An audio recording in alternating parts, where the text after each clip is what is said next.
Om Namo Bhagavate Vasudevaya. Om Namo Bhagavate Vasudevaya. Om Namo Bhagavate Vasudevaya.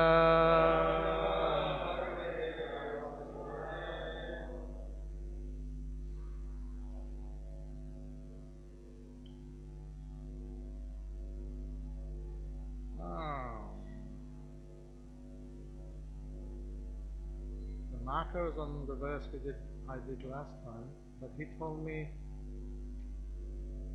text 20. Is that correct?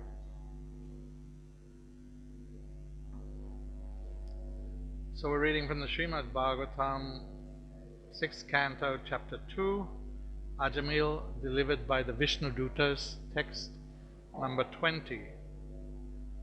And since 20 doesn't have any purport, we will also chant, we will also discuss 21.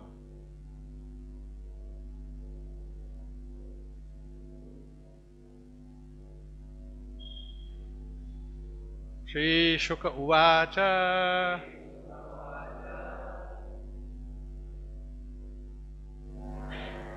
Ta Evam.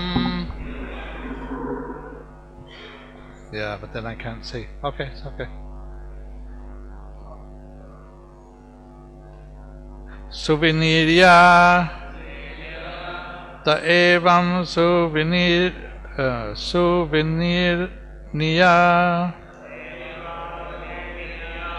Ta Evam Suvinirnirya Dharmam Bhagavatam Nipa Dharmang Bhagavatam Nipa Dharmam Bhagavatam Nipa Tam Yam Ya Pasan Nirmucha Tam Yama Pasan Nirmucha Tam Yama Pasan Nirmucha Vipram Mrityur Amumuchan Vipram Mrityur Amumuchan Vipram Mrityur Amumuchan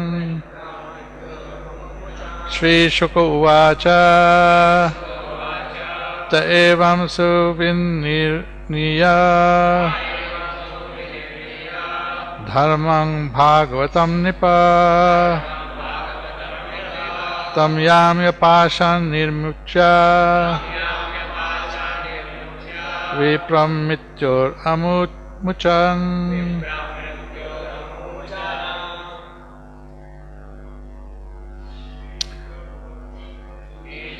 Vacha.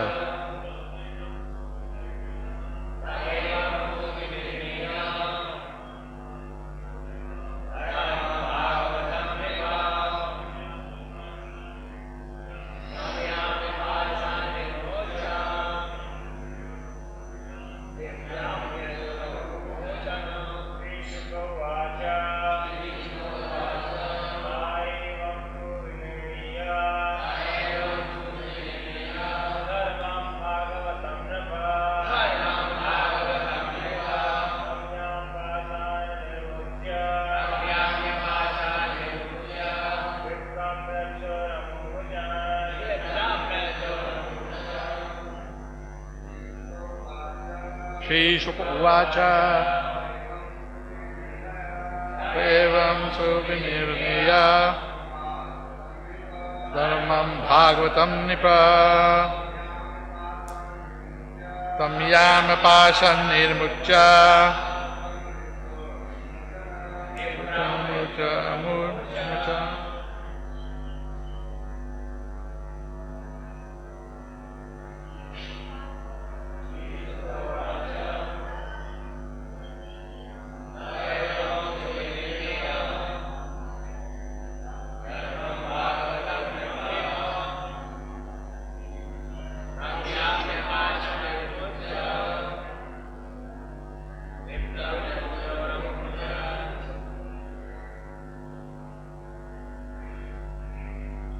Shri Shuka Uvacha.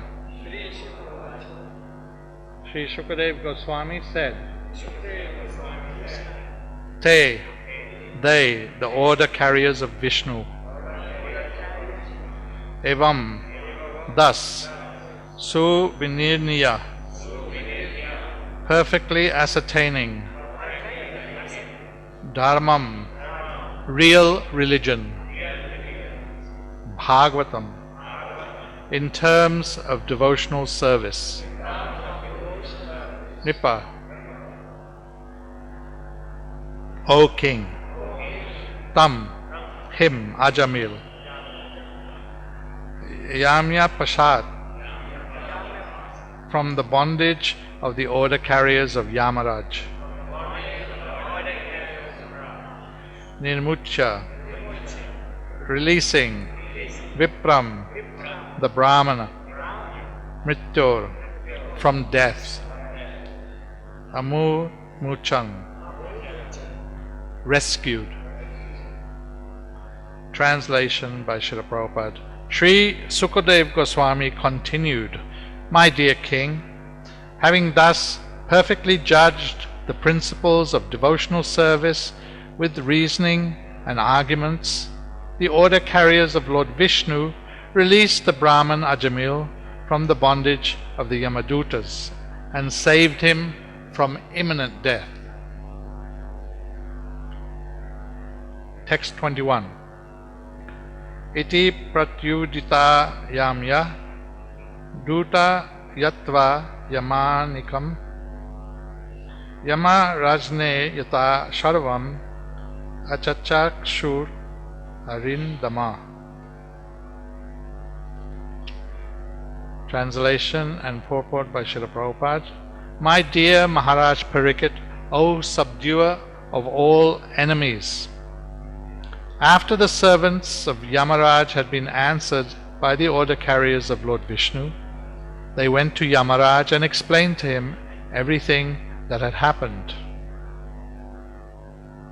In this verse, the word pratyudita is very significant. The servants of Yamaraj are so powerful that they can never be hindered anywhere. But this time they were baffled and disappointed in their attempt to take away a man they considered sinful. Therefore, they immediately returned to Yamaraj and described to him everything that had happened. Om Ajnana Timirandasya Jnananjana Shalakaya Chakshu Shunmilitam Jena Tasmai Sri Gurave Namah Shri Chaitanya Manobishtam Stapitam Jena Bhutale Shayam Rupa Kadamayam Dadati Swapandantikam. Sri Shuka Goswami continued, My dear King, having perfectly judged the principles of devotional service with reason and arguments, the order carriers of Lord Vishnu released the Brahman Ajamil from the bondage of the Yamadutas and saved him from imminent death. My dear Maharaj Parikit, O subduer of enemies, after the servants of Yamaraj had been answered by the order carriers of Lord Vishnu, they went to Yamaraj and explained to him everything that had happened.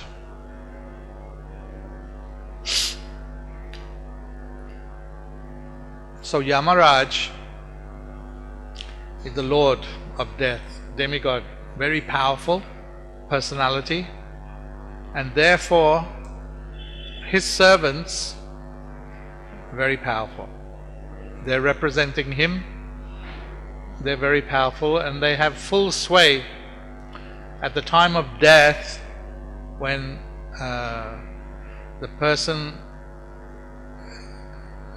can no longer maintain that body. The Yamadutas, depending on the activities of that person, will come.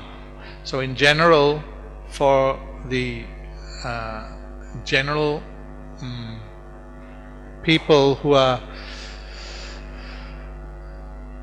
materially motivated, living in sinful life, living their lives against the principles of the Shastras. These people are candidates, and the Yamadutas arrive at that place and they drag the person from the body. The body is the gross body, but there's also the subtle body, mind, intelligence, false ego. That subtle body is dragged by the Yamadutas before Yamaraj to face the consequences of their actions. So, depending on their activities, Yamaraj will allocate them some hell, some hellish place to work out some of the sins that they had committed.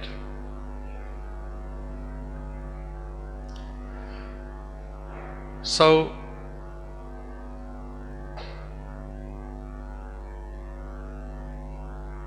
it's, we see described in the scriptures that when someone leaves the body, they take another body. They have to take another body, right? That's a given. They have to take another body, and generally speaking, it's mentioned that it's about a 10-day, there's a 10-day passes between giving up one body and taking another body. So when they're taken before Yamaraj, and if they have to go to some hellish place to suffer some consequence, they go in the subtle body. And it's also mentioned that they suffer for a long time. Long time they're suffering in that hellish condition before taking the next body. But that long time is a relative thing. Like when you're dreaming, it seems that you could have in a dream you could have a whole lifetime passing, all kinds of things going on, and then you're awake, and maybe only 1 hour passed, but it looks like in the dream you passed the whole lifetime. So it's like that. When the living entity is suffering in this hellish, for him it's like an eternity. But actually it's not that much time, right?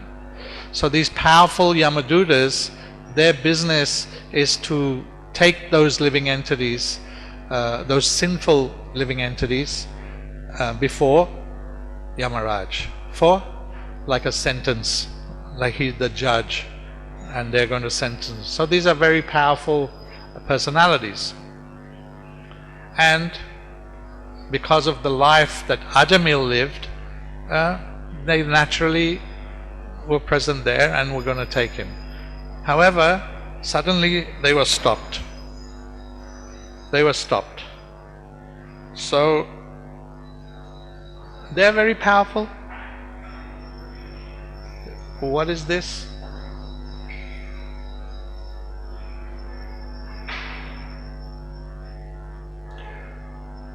How is it possible that these brilliant personalities are stopping us from doing our duty?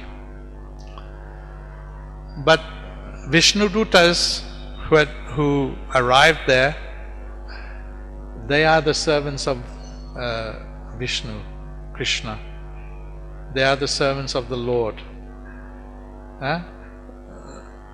So they are more powerful than the Yamadutas. And Yamadutas could see that. So generally we see when the more powerful entity is present, then the one who is less powerful, he'll surrender the position.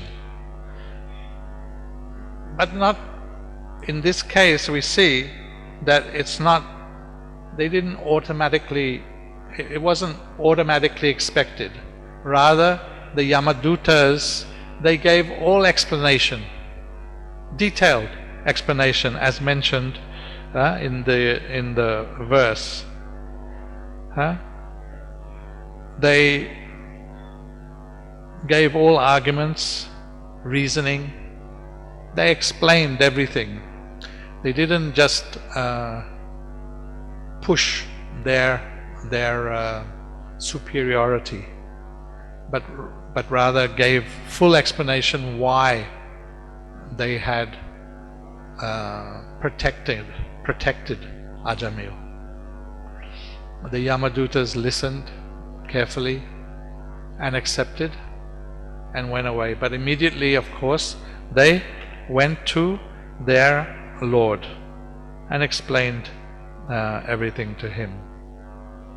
So Prabhupada says that this pratyudita is very significant.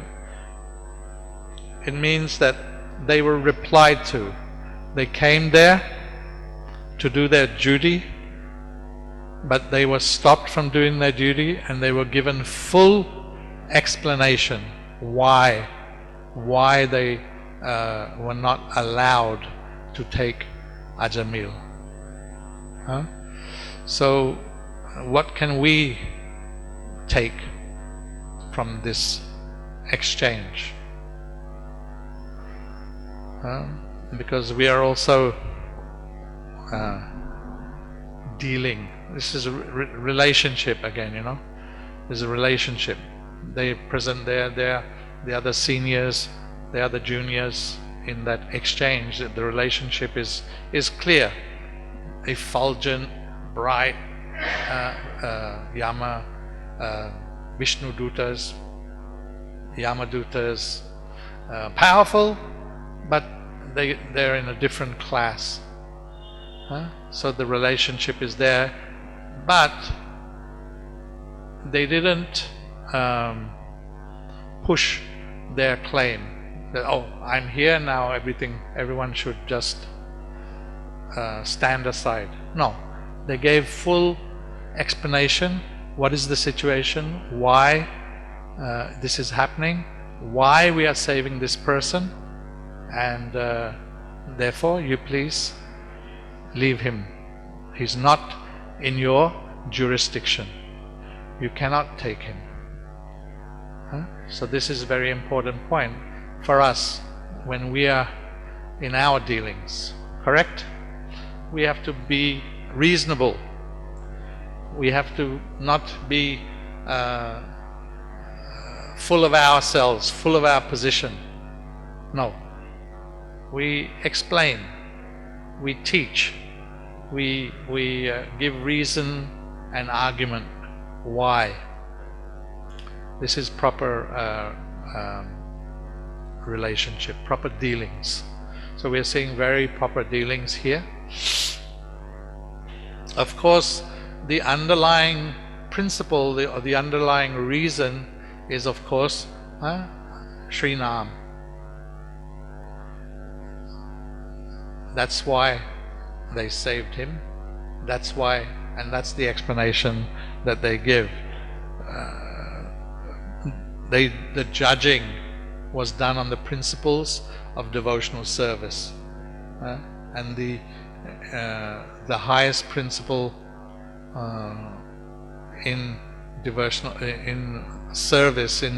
service is the holy name of the Lord, right? Nam Akari Bahuda Nija Sarva Shaktis Tatrapita Niyamata Smaranena Kala Etadrishi Tava Kripa Bhagavan Mamapi Durdaivam Idrisham Iha Janinanuraga. The holy name of the Lord, my dear Lord, in this you have invested all your transcendental energies, and they're not even hard and fast rules for chanting these names. So that's the potency of the name. Name is non-different from the Lord, but the Lord has invested everything, all his full potency. That's Srinam, personality of the name Srinam. And the highest principle, especially in this age, is to take shelter of Srinam. So that's our business, and this is a good example for us to take. That, but Mahaprabhu, Chaitanya Mahaprabhu, in that verse, he said, "But I am so unfortunate that I have no attraction for this name." And if we must be in that same boat. Mahaprabhu was saying just as a teaching tool, right? It's not that Mahaprabhu didn't have a taste. He is the Supreme Lord. He is, but he's saying like that because that's our situation, that's our position, that we just see that somehow or other, after millions of births, we got opportunity to take a human birth, right? So that's already very important for us and very substantial position, human birth. But on top of that, we have taken birth in a time where Sri Nam, the holy name, is spreading all over the world. And so we got the opportunity, we heard, and we got opportunity to take shelter of the name. But unfortunately, we don't have attraction. We don't have full attraction. If we had full attraction, one name purely chanted, and we would be on the platform of pure loving service to the Supreme Lord, tasting that nectarine prane, eyes anointed with the ointment of love, seeing Krishna everywhere. But we are rather struggling. We are rather struggling. We chant our 16 rounds, usually with difficulty, and we commit offenses. And what's required is offense-less chanting. Doesn't matter. It's okay. Continue. We don't become discouraged. We are not pointing these out to discourage you, but rather to we have to understand. If you want to go to Calcutta, right? You have to know the way. You have to know the path. There's a certain way to go to Calcutta. And if you don't follow the path, you may end up in Bangalore or Chennai or whatever. You have to follow the path. So there is a path which is delineated and described in detail by the acharyas. We have to follow that path. So it's not unusual or not strange that we are not fully committed or fully attracted to the holy name. We got the opportunity somehow or other. Somehow or other, by the mercy of the devotees, we got the opportunity.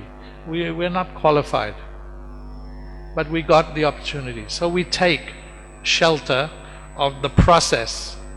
We chant and we follow the process given to us by the acharyas. And by that process, we will come. And you have to be confident. You have to be sure that you will reach the desired success, the desired goal. What is that goal? Krishna Prem. And so it's important that you continually measure your development. You measure your development by introspection, by considering where you're at, but also by inquiring confidentially from other devotees that whatever it is, you can discuss with them any problems you're having, or you can just ask them, so what do you think? Which area you think I need to focus in my development? Because there's two things. We follow the process.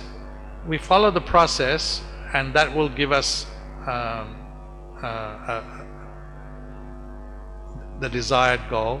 But at the same time as following the process, we also have to do internal work. Because things arise from that process. Things arise, and we have to do internal work. Internal work means working on improving ourselves, any bad habits that we have developed, that we have, they're to be rooted out. Anartha nivritti.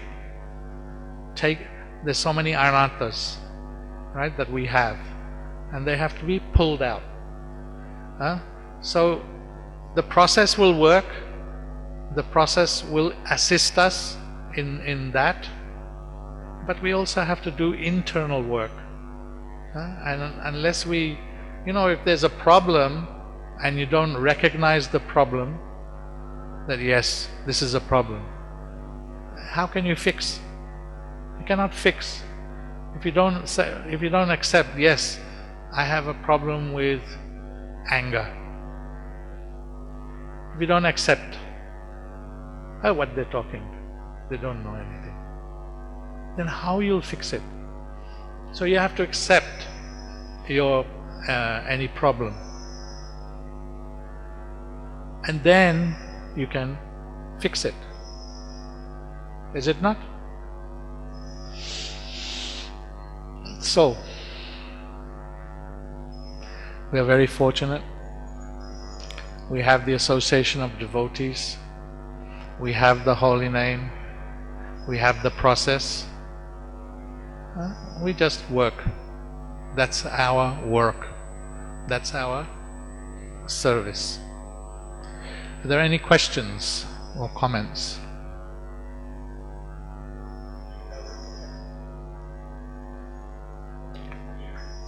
First, anything in context, then we'll talk about out of context. Anything in context? You have something? No? I thought you raised your hand. Also not in context. Behind?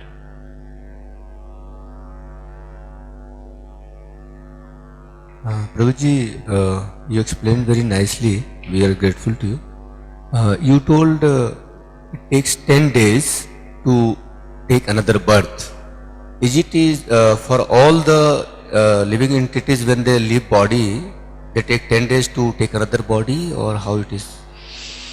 That description is described in the discussion of Pinda. So it may be just for human. I don't know. But that discussion where I got that 10 days from, it's from the scripture, but it's in relation to Pinda.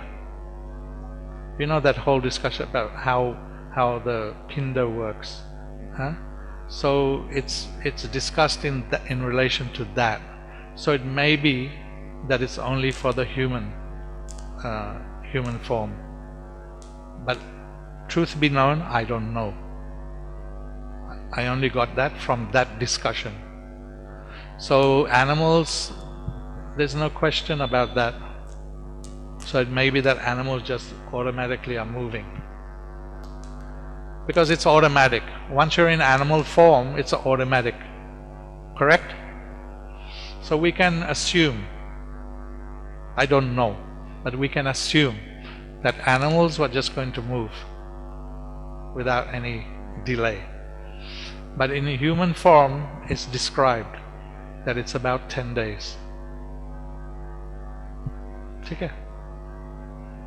Sorry, I couldn't answer any more clearly. Okay, now we can come to these Prabhus. Hare Krishna. First of all, thank you very much, Prabhuji, for kindly explaining the verse nicely. My question, like, from your personal life, as Prabhupada was all divine qualities, but what is the most important thing of the Prabhupada that inspired you to dedicate the life and the mission of Prabhupada, or like your some personal interaction with the Prabhupada, or how you introduce in Krishna consciousness, something that strike you like? No, it wasn't like that. I don't think it was like that for me. When I came to the temple for the first time I came to the temple,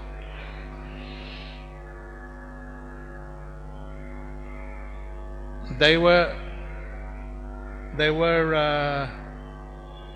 preparing for a Sunday feast.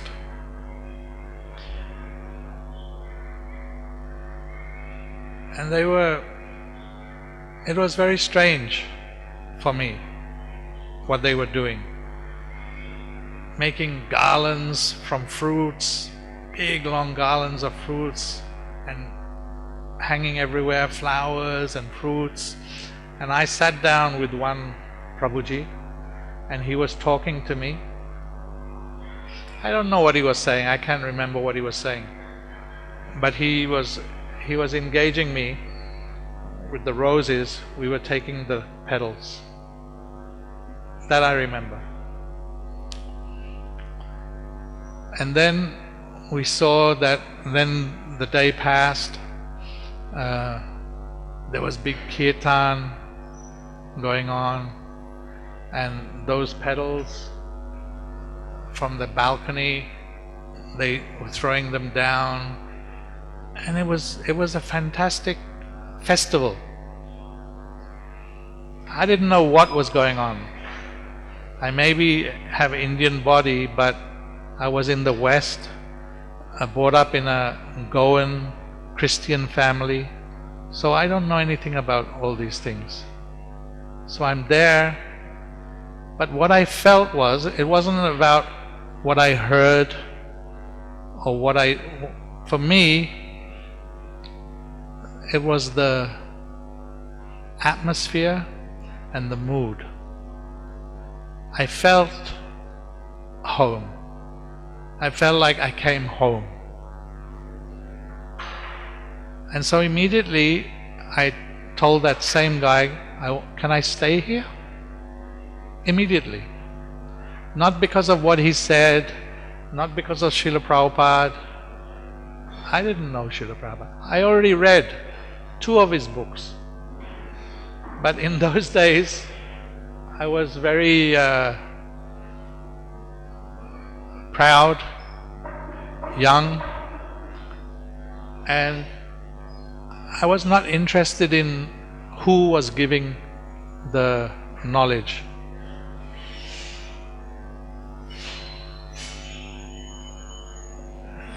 Definitely I was a seeker. I was looking for something. I was looking. But I didn't want to take it from anyone. So my practice was, I would read a lot, but I would never want to know who is the writer, who is giving that. I just want to know the main thing. So I read Krishna book, I read Ishopanishad, but I didn't know anything about Srila Prabhupada. I never looked at the introduction, who is writing this, where is this coming. No. I only read the book itself. So I didn't get, at that point, when I joined, it wasn't because I became enlightened by something Prabhupada did or said, but it was the mood that he had created within his temple. This was in Mexico City temple. And like I said, when I entered there and I felt that I spent the day, I felt home. I felt, oh my, this is where I should be. This is my place. Like I said, I was searching. I was looking. In those days, we were all searching. Oh, not all, but many. There were many searchers, and we were looking. We were taking LSD and smoking ganja and all these things to try and find the path. And but when I entered that place and I spent the day, that's where I felt at home. That's where I felt that's what I'm looking for. And so I asked them, can I stay? The temple president said no. Because I was looking, big beard and long hair and all these things. He said, no, he can visit, but he can't stay.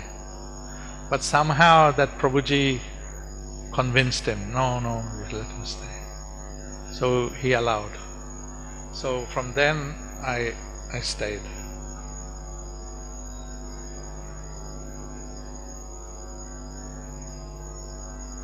Okay, that's the story. Like, any personal interaction with the Prabhupada? Like you remember some incidents that help us? Yeah, of course. Not much. But I already told those stories, no? Maybe you are not there. Not so much, Prabhuji. Not so much. I was very young.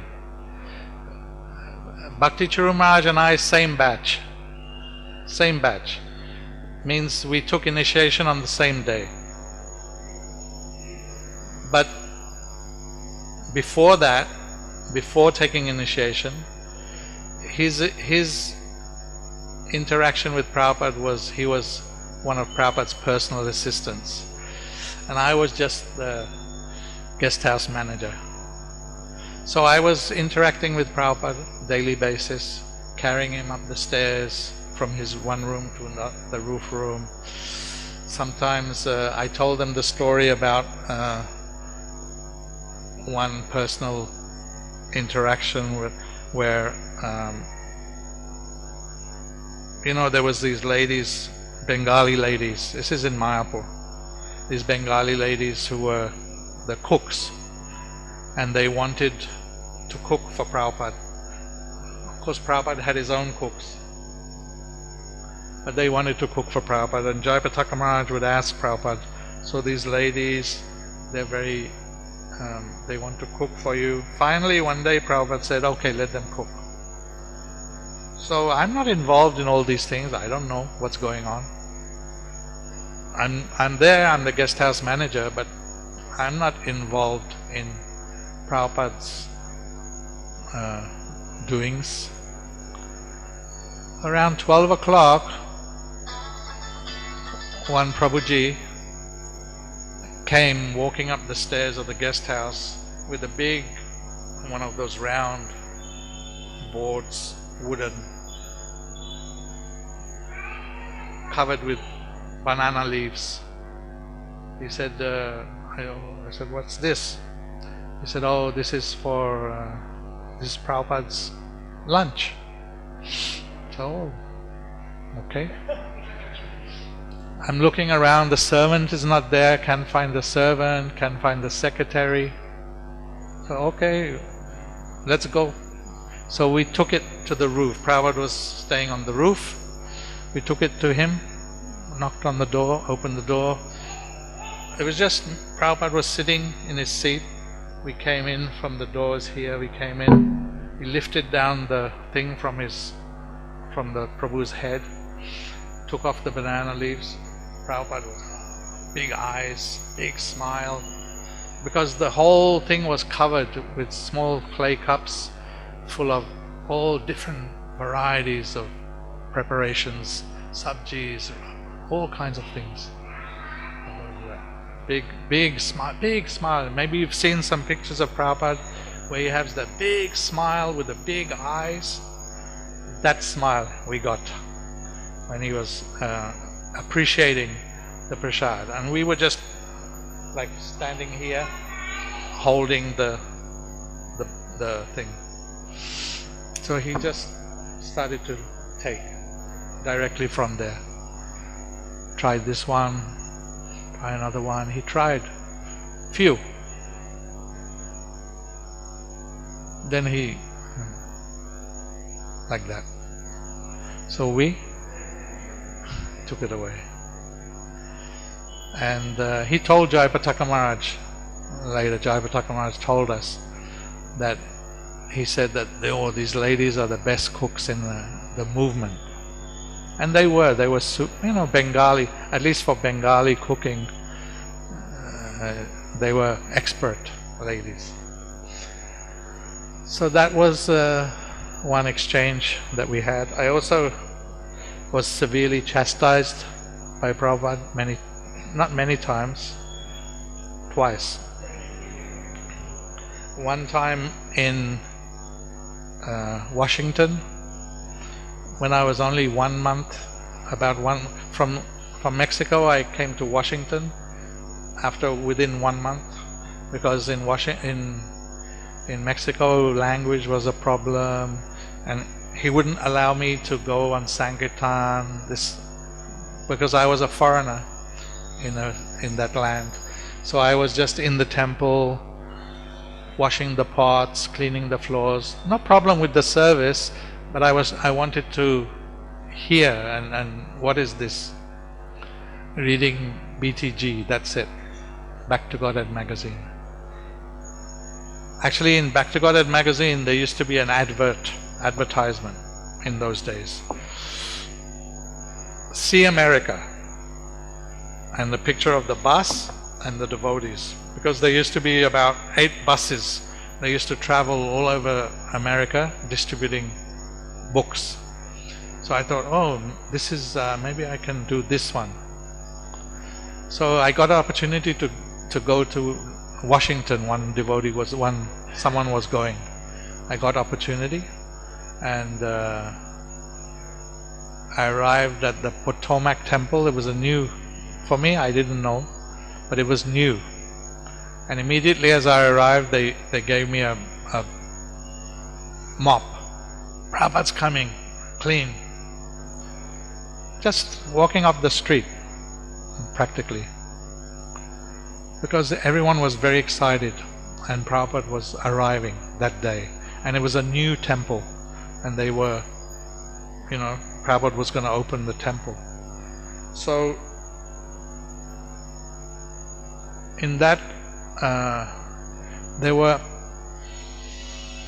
maybe, I don't know, hundreds, it seemed like hundreds of devotees were there. All the buses were there from all over. So you see all these big buses were there, many sannyasis, practically many devotees from all over America were there. It's a big thing. So very difficult to get near Prabhupada,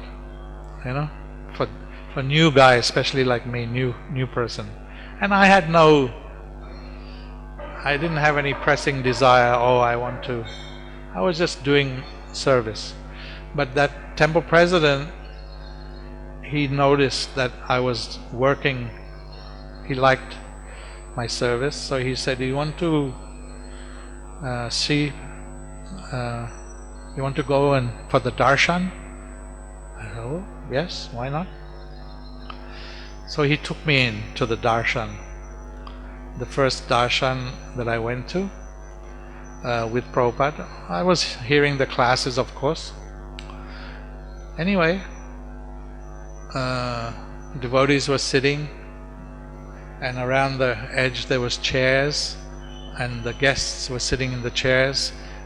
In that time, if you see the conversations, you'd see the Prabhupada was meeting scientists. They were bringing scientists, and Prabhupada was discussing with them. So anyway, as soon as one of those chairs became empty, I got and I sat in the chair, because I didn't like sitting on the ground. Very uncomfortable for me. And new guy, I don't know anything. I sat in the chair. You sit down. So, oh my God, immediately I disappeared into the carpet, feeling very bad, oh, what I did.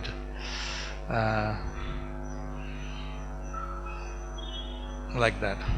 And then when I was at the end of the thing, when we were leaving, all the devotees were laughing and slapping me on the back. Ha ha ha ha! You got the mercy. And I was thinking, these guys are cracked, because I was feeling so bad, but they thought it was so wonderful. You sit down. Hare Krishna. All glories to Srila Prabhupada.